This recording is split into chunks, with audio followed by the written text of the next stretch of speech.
Or it is so easy. Ah. Susukham kortumabham in the Bhagavad Gita. Susukham kortumabham. To execute devotional service, it is very easy. And susukham, very nice and pleasing also. Just like this chanting and dancing. Even the child takes pleasure. What to speak of others? Others may be sophisticated, but a child is not sophisticated. When there is dancing and chanting, a child comes in front and he dances. Unless he feels pleasure, how does he do it? This is practical.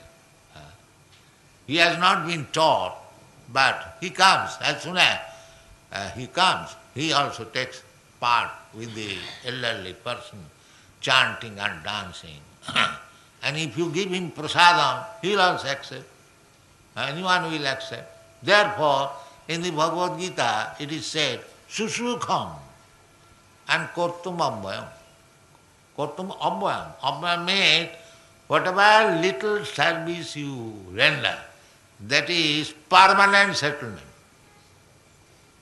If you come here and dance and chant, or ring the bell, or anything about the Aratri, if you see, drishta, anything you do, that is your permanent credit.